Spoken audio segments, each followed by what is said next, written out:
Everyone. Welcome to You Deserve. I am Joan B. Townsend, and today we're going to be chatting about leadership by intention. Now, I am an author, a life coach, a researcher, and business consultant. I'm the founder and CEO of You Deserve, LLC. It was established in 2020.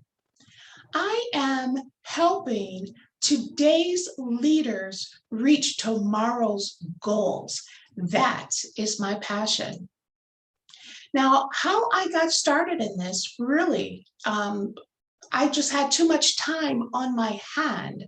I became, a few years ago, an empty nester and a divorcee all at the same time. And one day I went home from work and I discovered I was alone. I was by myself. For the first time in my adult life, I was alone. I went to work the next day feeling some kind of way. And my supervisor at that time said to me, "You need to start taking classes."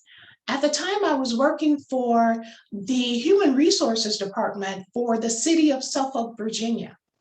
And my supervisor at that time, who was the director of HR, he says, "I have paid you as much as I can. I've just been trying to figure out how I was going to tell you that." He was like, "But this is the perfect opportunity. You need to take some courses so that you can, in fact, get qualified so that I can pay you what you deserve to be paid." And I thought, this is news that I needed to hear. So because of that encouragement from my supervisor at that time, I went on to enroll in classes and I received a Bachelor of Science in Psychology in 2018. And I just received my master's in IO psychology September 17th of 2021, just last month. And I have great news in that I have been accepted into a doctoral program, and that will begin tomorrow, October 11th of 2021. Now, I want to talk to leaders. I want to talk to future leaders. I want everyone to be proactive in their leadership. I want you to have a vision, a business plan, and goals, whether you're running your own business or you're running someone else's business.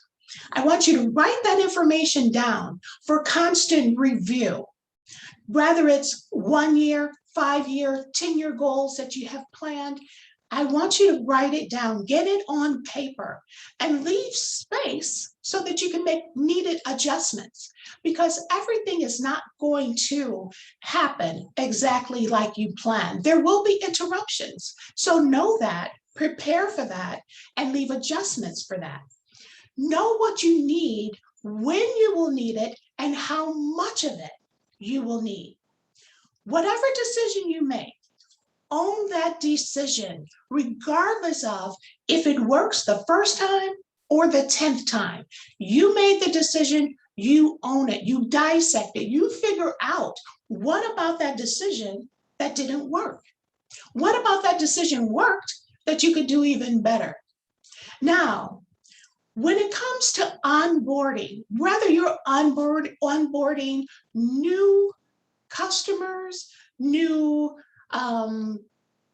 just whoever, it could be new employees.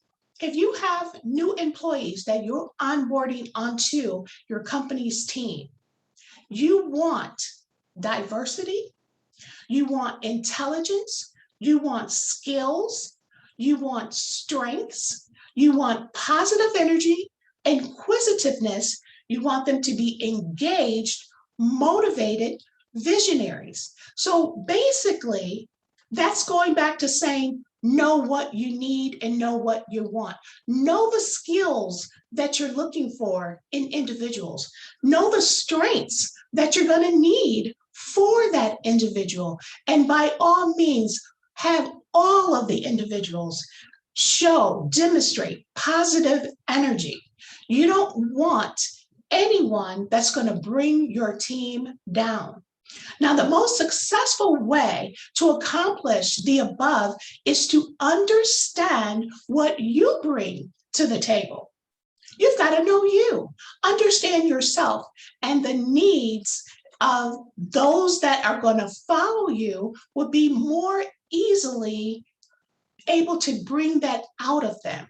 But you got to know you first. You can't bring something out of someone else, and you've got something in you that needs to be brought out. So by figuring out what type of leader you are, that's going to help you in this process. So effective leadership assessment tools helps you to boost your specialized talent without having to tap out. Now, there's 3 that I'm going to talk about here. There's more than 3, of course, but I'm only going to talk about 3. So DISC is for dominance, influence, steadiness, and compliance. So dominant people are more task-oriented. They're going to stay on task. They're going to dominate by staying on task. They're going to make sure that things do not get off of the timetable. Now, then you can have influencers. Influencers are people-oriented. They're happy and they want to help and they want to get involved and they want to discuss things. They want to talk about it. They want to go over the plans and just continuously move forward. But they want to be involved. They're people-oriented. Steadiness, or people-oriented, but they're more reserved. Those are the people that they want to be involved, but they don't want to really have a lot of communication in terms of face-to-face contact. They're wanting to email me the information, send me the information. I'll take a look at it. Show me what you got. Send it to me. I'll read it later. Get me the information. Do you have such and such? I need this for that. I need those programs that we needed to get to this particular customer. What is it that you need from me? I will email it to you. I will send it to you. I'm going to be involved, but I'm going to be reserved with how I'm involved. And then you've got compliance. Compliance are so similar to the dominant, but the difference is they're task-oriented, but they're going to stick to the rules. I don't make the rules, but I follow them. So we're going to stay on task, and we're going to stay on task according to the rules. We're sticking to the rules. No matter what, we're sticking to the rules. We're going to get it done, but we're going to stick to the rules. Then we have the Myers-Briggs Type Indicator, which is MBTI. They are the extrovert, the sensing, the thinker, and the judging. So the extrovert is gregarious type personality. The sensing is they feel everything. Oh, I feel like I'm feeling like, so they're feeling things. They're sensing things. The thinker is no matter what you say, they're going to think about it. I need to know what's going on with the plans for I'm going to think about it and get back to you. What can we do such and such? Can we get this project going? I'm going to think about it. We need such and such so that we can actually start the projections for the next move for next year. I'm going to think about it and I'm going to get back to you. They're going to think about everything. They're not going to give you an answer right then and there. They're going to think about it. And that thought process could be a day, 2 days, but they're going to take the time to think about it because they want to make sure they're thinking about everything that could happen. And they're going to cover it and be able to make adjustments for it when needed. Now, the judging is just that. They're going to judge everything. They're going to, take a look at it and they're going to make a judgment call and go from there. Now, the last assessment that I want to talk about is the Gallup's Strength Finders, which focuses on strengths, thus the name Strength Finder. So they will give you an assessment to help you figure out what type of leader you are. The other ones you kind of knew and you just went with what was already expected, but this one is going to help you figure it out if you don't know. And even if you do know, they're going to want to make sure that what you're thinking is in fact on point. So they're going to give you a test. There's no right or wrong answers, so you don't have to worry about that. But they're going to test you to see what type of leader you are, and then give you the opportunity to find out how to develop that further. So they're going to give you some self-development opportunities, and that's going to be good for you. Now, building a strong team, not duplicates of yourself, is what every leader should be kind of thinking about and directed towards. That's your focus. That's your goal, is to build a strong team. Now, what you need, not mini-me's, you need diversification. It's significant for a global society. Great ideas will come from a variety of people, ages, and educational levels, not simply just appearances. You want people that know how to get things done, but be from a diverse background. You want confident, loyal, self-starters, ambassadors for the business. You want people that's going to talk up the business, not talk it down, especially those that talk it down when you're not around. Okay? So you want positive, passionate, honest, trustworthy, and strategic thinkers. You want people on your team that are passionate about being on the team. Remember, you do not have to be a know-it-all as your team leader. You don't have to know everything, but your team should be well-rounded, and together they all know it all. So if you got a well-rounded team, together the team knows it all. But you don't want one person on your team knowing it all. You're never going to get advanced like that. Allow the team to take your organization from great to best in class and be known as an industry leader. Whatever industry you're in, you should be known as an industry leader, because they are going to come together as a team, as a unit, and know it all. Now, know your product as well. Know your product and your service. Be concise and crystal clear with honesty and integrity about your product and your service. You should not have to lie about anything that you're doing if what you're doing is in fact true, with authenticity and integrity. Transparency comes with knowledge of what you're offering. If you know what you're offering through and through, transparency is easy. Therefore, put time and energy to research everything there is to know about your product and your service and your industry. Know future projections. What are the experts saying?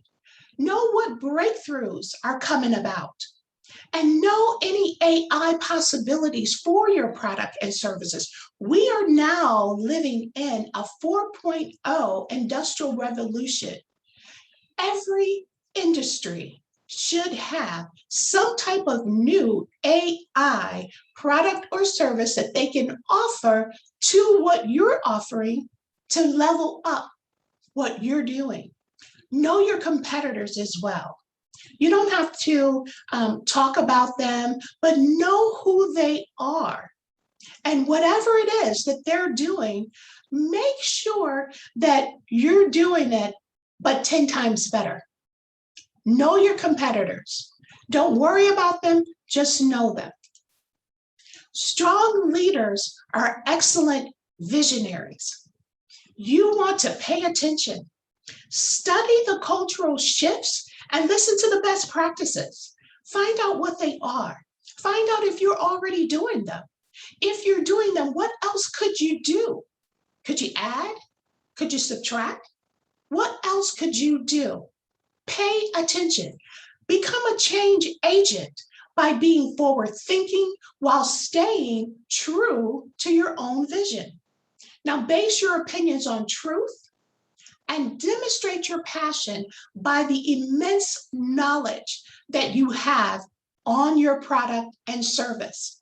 If you don't know about what you're offering, then it's going to be very hard to convince someone else about what you're offering. Decision making. Make good decisions. Make a decision.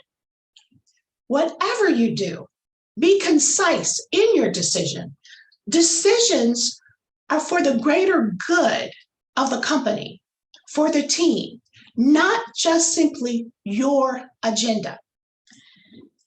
Setting intentions on decisions and then being clear on how to achieve the intentions generally equals good decisions.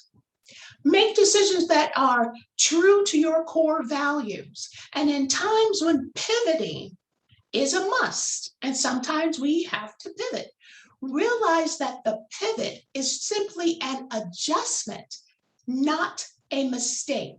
So make that pivot, make the necessary adjustments, and move forward. Now live your brand. Talk passionately about the product and or service that you're offering. Give details about recent endeavors and who benefited by your actions. Explain how you make a difference in the lives of others. Demonstrate integrity, thoughtfulness, emotional intelligence, and how to bridge the gaps between your brand and the industry of your brand. Growing your brand is imperative if you want to stay in business. Make strategic decisions on the perception you want for your brand. Believe in your brand. Behave your brand. Become your brand. When Graf Diamond's Hallucination decided to make a $55 million quartz watch, they believed in that. They behaved it, and ultimately they became it. And as a result, you have on the screen their $55 million watch. They were not concerned with who could afford to pay for that watch. They knew it was a market of people out there that could afford to pay for that watch. So you know what? That's who they marketed their watch for. They directed it towards the market group that's out there that could afford to simply pay $55 million for a watch. That's what you have to do. Know your brand and grow your brand towards the market that you know can afford you. Now, if you have any suggestions or any recommendations that you would like to make to this presentation, please send them to joan@youdeserve.org. And until next time, know your brand so that you can grow your brand.